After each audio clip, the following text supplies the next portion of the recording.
Welcome to session 229 of the Bible in a Year commentary. If you started this series on the 1st of January, then today should be the 17th of August. Today we were looking at 2 Chronicles 21 to 24 and Psalm 74. But so far in 1st and 2nd Chronicles, we've read through the introductory genealogies, King David and Solomon's reigns, and started reigns of Judah's kings from Rehoboam to the exile. While separate books in our Bible, 1st and 2nd Chronicles tell one story, giving a recap of the Old Testament from Adam to the Jews' return from exile. We read through the opening chapters of the book dedicated to the genealogies of God's people. Those covered from Adam to David, focusing on Judah, the tribe of the royal family, Levi, the tribe of the priests, and Benjamin, the tribe of the first king, Saul. There were also genealogies of the people who had returned from exile. As we move into the section of the book focused on David, we saw the author use David as a model for what an ideal future king would look like. He was a shepherd, a ruler, a priest. He united the tribes, defeated their enemies, and established peace. He serves as a second Moses, designing the temple, gathering its resources, and organising the Levites and priests. David did everything he could do to set Solomon up well. He then stepped back to allow Solomon to be king. Starting 2 Chronicles, Solomon immediately sets himself apart from the other kings, asking God not for wealth or power, but wisdom. Because of this, God granted Solomon the wisdom that he had asked for and the wealth and successes that he hadn't. Solomon gathered the remaining resources for the temple and then had it built. He brought in the Ark of the Covenant and all the gold dedicated to God. Solomon prayed over the temple and the people, and God's presence fell. God then warned Solomon that as long as his people remained humble and repented of their sin, God would forgive and rescue them. But if they don't, God will cast them from the land and destroy this temple. Solomon went on to build more cities and establish trade routes before passing on the reign to his son, Rehoboam. Rehoboam sought to oppress and subdue the people, which led to the 10 northern tribes seceding and setting up Jeroboam as king of the new Israel in the north. The 2 southern tribes became known as Judah. Rehoboam started off poorly but turned to God when Egypt came to sack Jerusalem. Then came Abijah, who trusted in God when Israel attacked. After him came Asa. Asa spent his early reign wiping out foreign worship, but when Israel attacked again, he turned to Syria for help, not God. Asa died riddled with disease, unwilling to turn to God for help. Then came Jehoshaphat, who organised officers and Levites to travel the land, teaching the people about God's ways. He fought a war alongside Ahab, king of Israel, against Syria. And then when the Moabites and the Ammonites came, he turned to the Lord. His mistake in his later years was partnering with Israel in trade. But let's jump in with today's reading, 2 Chronicles 21 to 24. After Jehoshaphat comes Jehoram. As soon as he became king, he killed off most of his family to secure his position on the throne. God was angry with Jehoram, but didn't want to destroy the family line completely because of his promises he had made to David. Instead, God allowed some of the nations that Judah had conquered to break free from Judah's control. But this didn't stop Jehoram. He established foreign worship across Judah, encouraging the people to turn away from God. At this, God caused the Philistines and Arabians to attack Judah and raid Jerusalem. They took all of Jehoram's children apart from his youngest son, and God struck Jehoram down with a fatal disease, where his body rotted until his bowels fell out.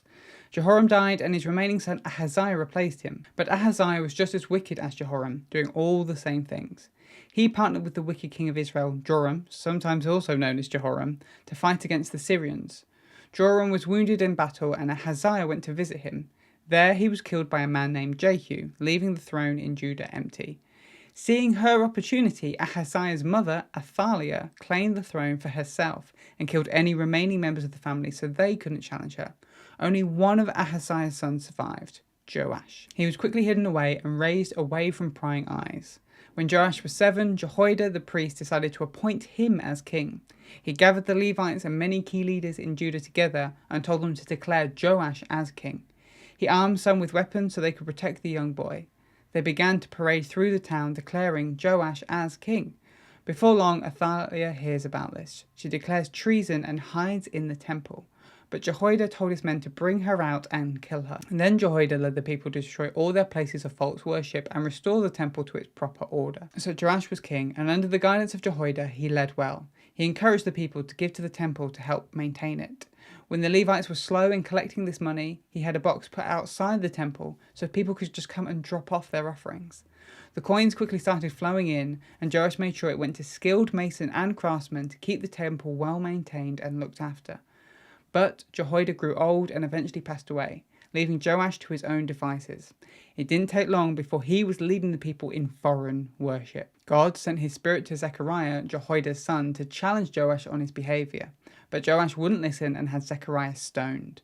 Because of this, God sent an army from Syria to attack and sack Jerusalem, wounding Joash in the process. As he laid in bed, recovering, some of his servants killed him to avenge Jehoiada and his son.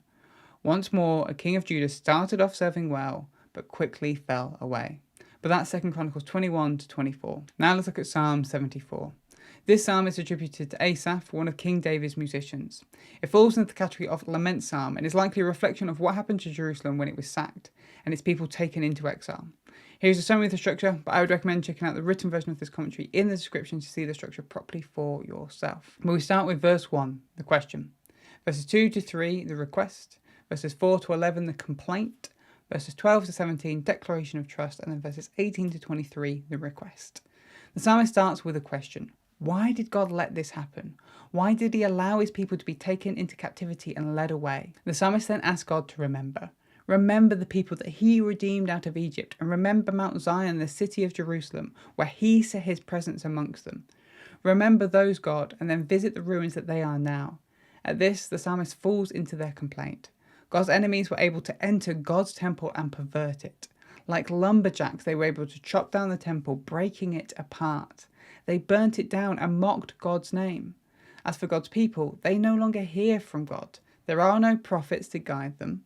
The psalmist asks God directly, how long?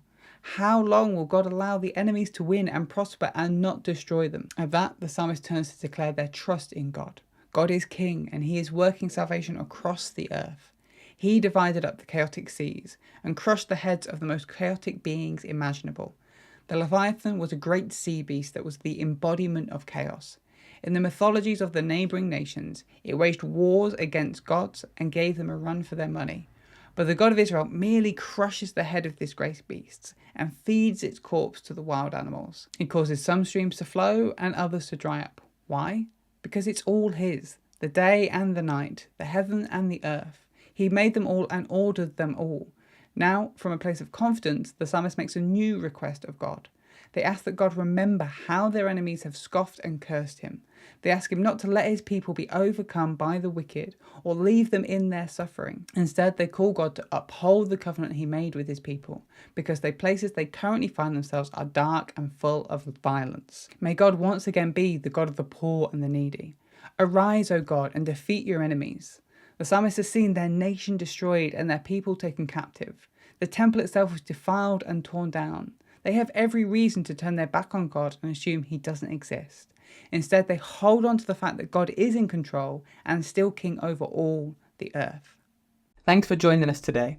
Take a moment to reflect on what you've read and share your thoughts or questions below. If you're watching in the future, then you can click here for the next session, or you can find the full playlist just down here. To receive these daily commentaries in your email inbox, subscribe via the link in the description below. Have a great day, and I'll see you tomorrow.